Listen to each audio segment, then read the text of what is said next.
Neste vídeo, farei um contraditório às opiniões do criador do site Ranking dos Políticos. Antes de analisar os dados e os argumentos apresentados no vídeo, é necessário compreender a lente moral e cultural por trás desse tipo de discurso.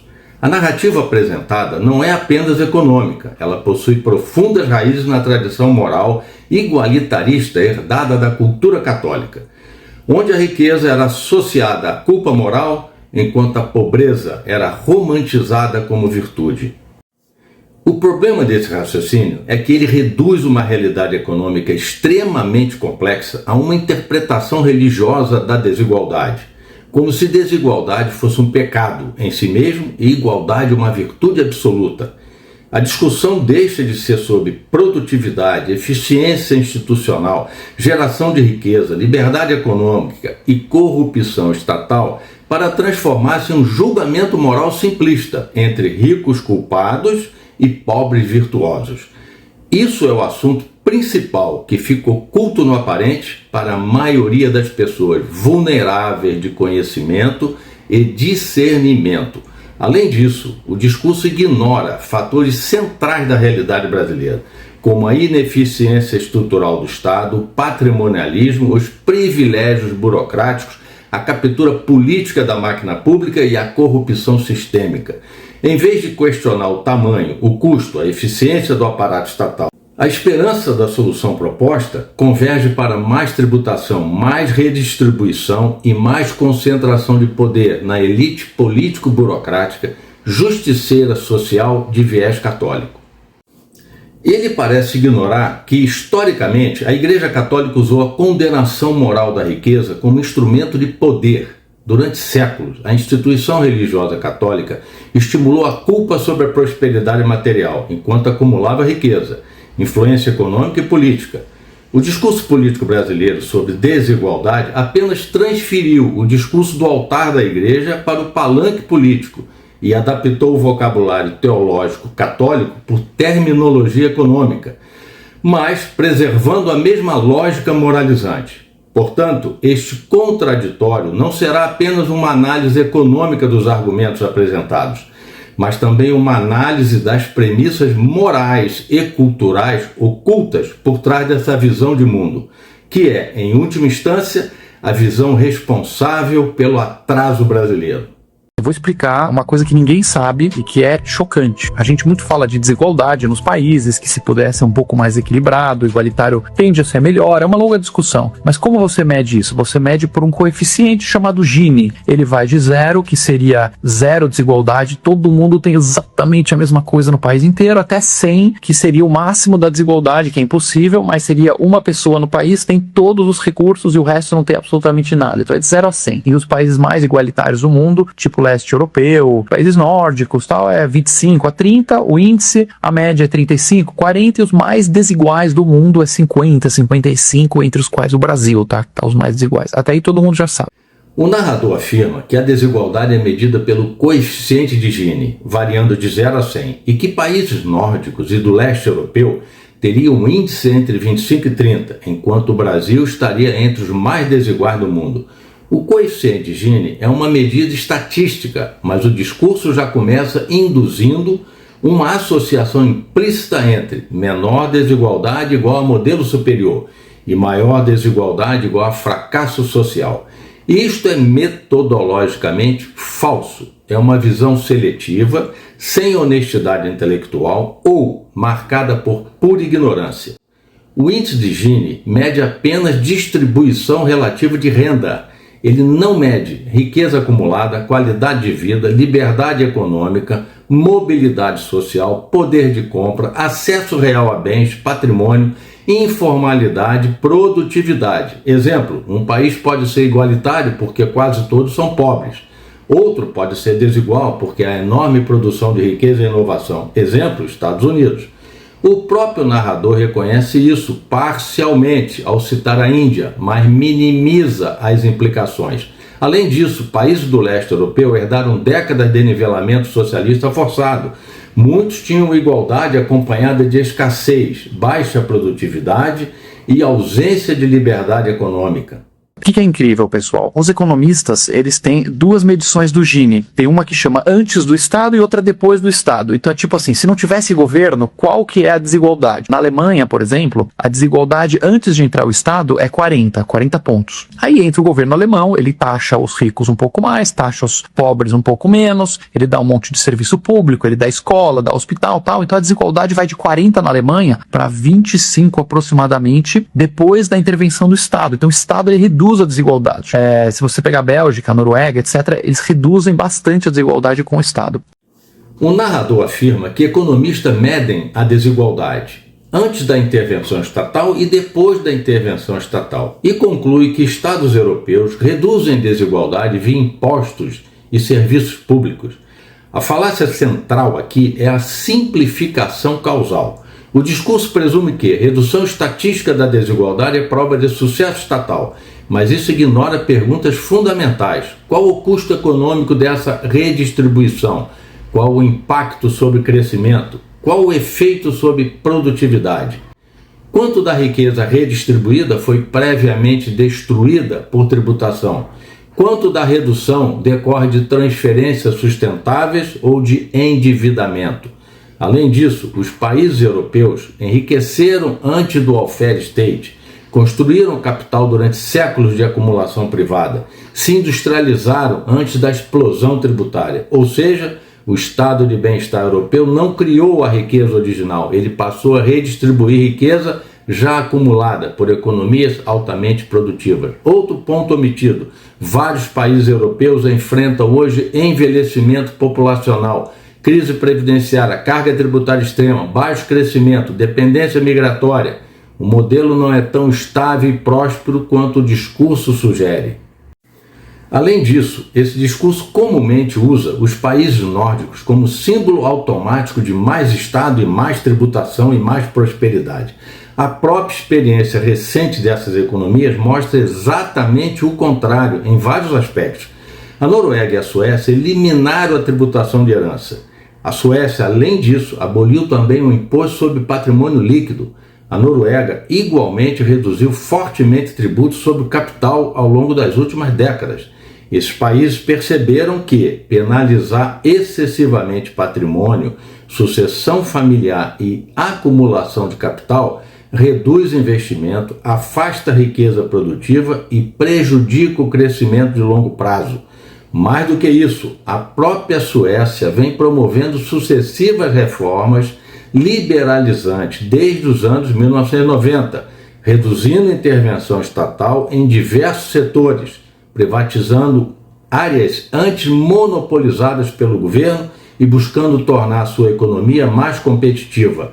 Em termos relativos, há inclusive análises econômicas apontando que os países nórdicos caminham para modelos tributários mais eficientes e menos hostis à produção de riqueza do que várias economias tradicionais da Europa Ocidental. Ou seja, o sucesso dos países nórdicos não surgiu simplesmente da ideia simplista de taxar os ricos. Essas nações construíram prosperidade a partir de instituições sólidas, elevada segurança jurídica, estabilidade regulatória, forte proteção ao investimento produtivo e níveis extremamente baixos de corrupção, desenvolvendo economias altamente competitivas baseadas em produtividade, inovação e confiança institucional. São justamente esses fatores estruturais e não apenas a carga tributária que o narrador ignora ao reduzir uma realidade econômica complexa a um discurso moralizante de viés católico sobre desigualdade. Se você pegar Estados Unidos, por exemplo, ele já parte de uma desigualdade relativamente alta, tipo 45, e o Estado, com mais imposto para os ricos, com os serviços, tudo, ele reduz um pouco, ou seja, os Estados Unidos, o Estado americano, ele reduz a desigualdade, porém menos do que o Estado europeu de bem-estar social. Então lá você tem um país extremamente rico, um pouco mais desigual. O narrador alega que os Estados Unidos seria mais desigual porque redistribui menos que a Europa. É claro que o narrador trata a desigualdade como uma importante variável moral, porém ignorando renda média, a inovação, capacidade empreendedora, a geração tecnológica, a mobilidade econômica, a mobilidade social. E também ignora que os Estados Unidos concentram empresas líderes mundiais, inovação global, mercado de capitais robustos, salários altos e grande capacidade de ascensão patrimonial. Os Estados Unidos são o que são por quê? Porque eles inventam as coisas. Todas as inovações que a gente conhece nesse planeta nos últimos 70 anos vieram dos Estados Unidos. Com destaque para esse mundo cibernético das redes e toda a tecnologia de comunicação, toda a parte impressionante das novas empresas. Aliás, 9 entre as 10 empresas do mundo hoje são americanas e são de tecnologia da informação, para a gente ter uma noção do que os americanos são capazes de fazer. Então os americanos estão nessa charge como aqueles que inventam, os inovadores. A desigualdade americana decorre em grande parte da alta valorização de capital, de mercados altamente produtivos, da concentração da inovação tecnológica. E isso é diferente de desigualdade causada por feudalismo estatal, corrupção ou capitalismo de compadrio, tal como o do Brasil. O narrador de viés consciente ou não católico ignora que a obsessão do brasileiro com a desigualdade possui raízes históricas profundas na tradição moral católica, que trata toda a riqueza que não pertence à igreja como culpa moral em face da pobreza. O resultado cultural disso foi a consolidação de uma visão em que o sucesso econômico passou a ser suspeito, enquanto a redistribuição coercitiva é apresentada como virtude moral incontestável. O discurso do narrador apenas recicla antigas noções de expiação moral disfarçada de justiça social. A retórica substitui análise objetiva por moralização ideológica, tratando prosperidade como suspeita e redistribuição coercitiva como virtude automática. O resultado é um discurso marcado por apelos emocionais, inconsistências lógicas e baixa sustentação empírica quanto aos verdadeiros fatores historicamente associados à prosperidade duradoura.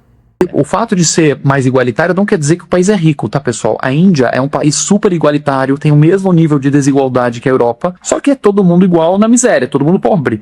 Enquanto na Europa, todo mundo é igual, um pouco mais para classe média alta. Beleza, então, Europa, o estado, a desigualdade começa média, termina baixa, Estados Unidos começa alta, reduz um pouquinho, o México, praticamente o governo não mexe, então é uma desigualdade alta na faixa de 45, por aí cai para 42, 43, ou seja, o governo quase não mexe com a desigualdade.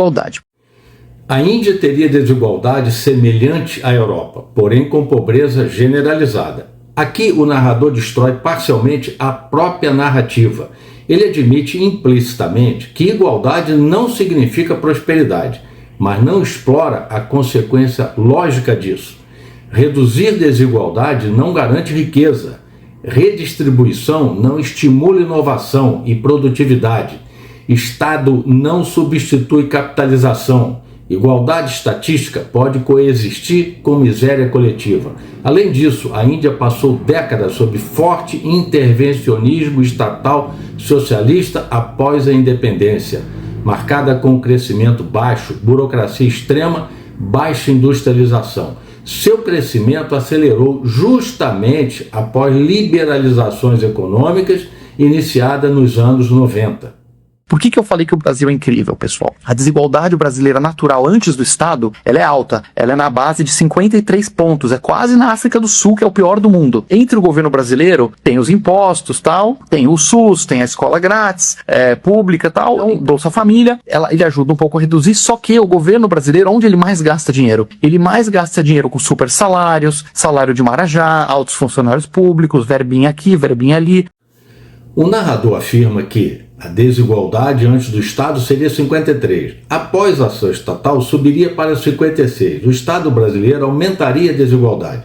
A pior mentira é que se apresenta com traço de verdade. Há elementos verdadeiros: privilégios corporativos, supersalário, captura estatal, gasto público ineficiente. Mas o narrador usa isso para defender implicitamente em sua narrativa completa mais Estado como algo correto, quando o próprio fenômeno pode indicar justamente excesso de centralização, hipertrofia estatal, patrimonialismo, corporativismo, capitalismo de compadrio e intervenção econômica disfuncional. O problema não é simplesmente o Estado brasileiro não redistribui honestamente o suficiente. O verdadeiro problema é o Estado brasileiro que redistribui politicamente, privilegia grupos organizados, distorce mercados, cria reserva de poder burocrático, protege elites conectadas ao governo. Ou seja, não é ausência de Estado, é excesso de Estado capturado pela elite político-burocrática estatal. Torrando dinheiro em juros para aplicador. Então, depois que o governo brasileiro passa, a desigualdade brasileira de 53, acontece um negócio bizarro, é o caso único no mundo. Ela sobe para 56. Ou seja, o governo brasileiro aumenta a desigualdade do Brasil. Por isso que eu questiono muito o pessoal da esquerda que está pensando na Europa, fala, pô, precisa de Estado, o Estado é bom para aumentar a igualdade. Não, no Brasil é o contrário. Esse é o trecho mais ideologicamente seletivo, marcado por aparente desconhecimento do sistema financeiro e tributário. Na pior hipótese, por visão seletiva com desonestidade intelectual. O argumento apresentado de que o governo pagaria juros para a gente rica, esse trecho usa linguagem puramente emocional e populista. O pagamento de juros da dívida pública ocorre porque o Estado toma dinheiro emprestado, em geral, para gastar mais do que arrecada. Para isso, precisa remunerar risco acima do mercado. Os principais beneficiários da dívida pública não são apenas banqueiros, mas fundo de pensão, previdência, investidores, bancos, seguradoras, reservas financeiras, inclusive pequenos investidores via títulos públicos. Além disso, o governo Lula, período 2022 a 2026, está contribuindo para reduzir drasticamente a confiança fiscal, aumentando o risco de explodir a inflação, e os mais pobres seriam os mais prejudicados. O narrador parece ignorar completamente o funcionamento estrutural da economia. Depois que o Estado passa o rolo compressor dele, com imposto regressivo, quer dizer, imposto no consumo, taxando o feijão com arroz da velhinha lá, taxando o remédio da tua vovó, taxando a fralda do seu neném, taxando todo mundo, especialmente os mais pobres, e depois que ele pinga praticamente nada em serviços públicos e enche dinheiro os marajás, botando dinheiro em cima, dando dinheiro para banqueiro, pagando juro pra gente rica, o Estado brasileiro consegue um feito incrível, inédito no mundo, ninguém faz isso, ele aumenta a desigualdade. E é isso, para mim, a coisa mais bizarra que a gente precisa entender sobre o Brasil. O argumento apresentado de que o Brasil taxaria pesadamente pobres via consumo.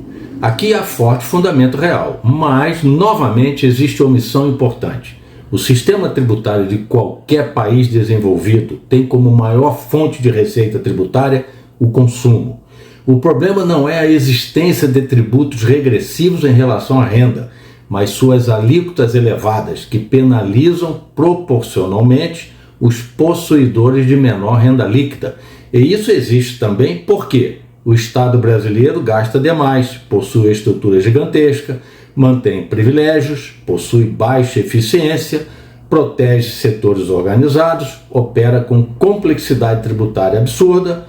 Ou seja, o problema não é simplesmente falta de redistribuição, mas pode ser precisamente excesso de máquina estatal, excesso regulatório, excesso tributário, excesso de captura política.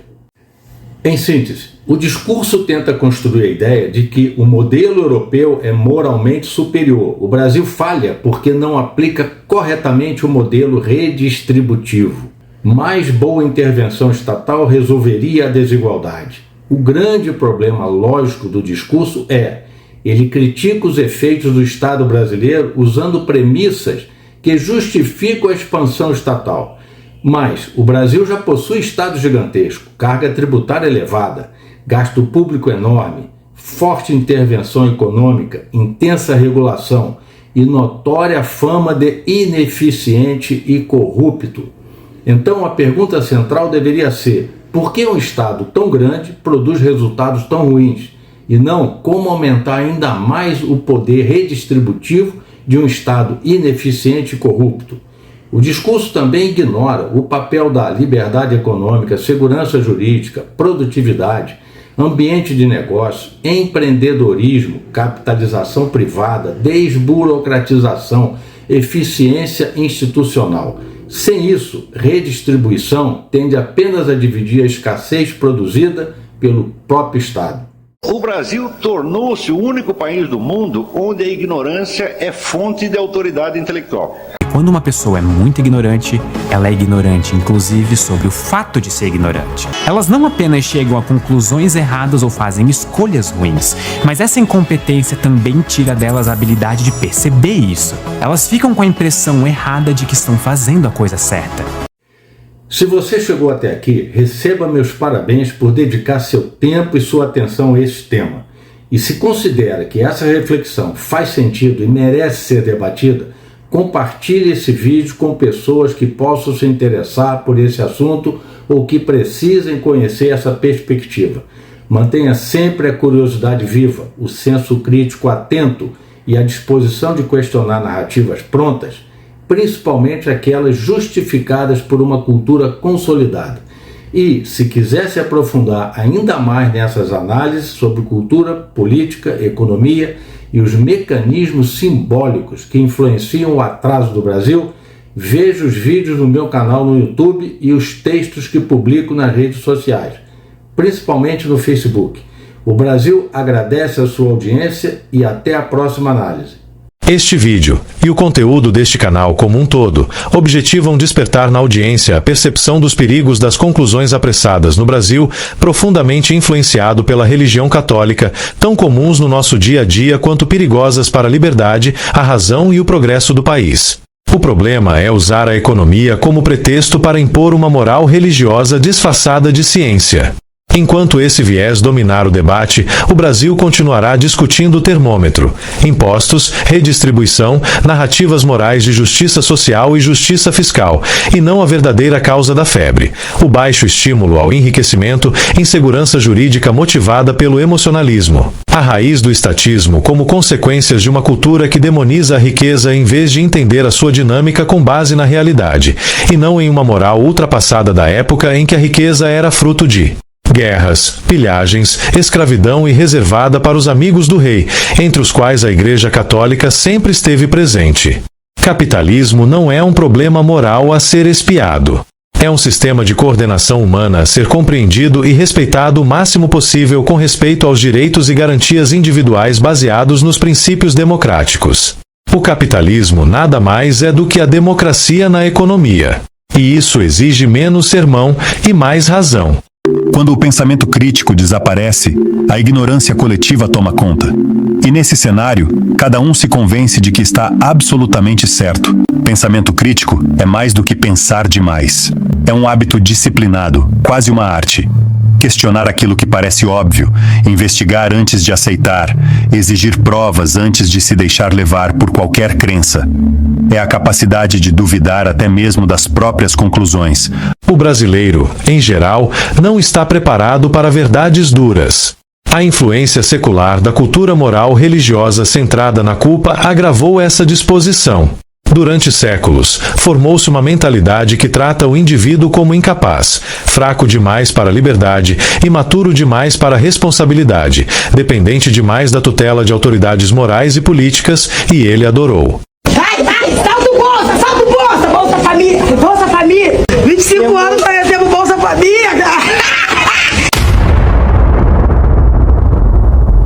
Poucos buscam a verdade porque poucos realmente conseguem suportá-la. A maioria prefere narrativas consoladoras, explicações fáceis e mentiras confortantes.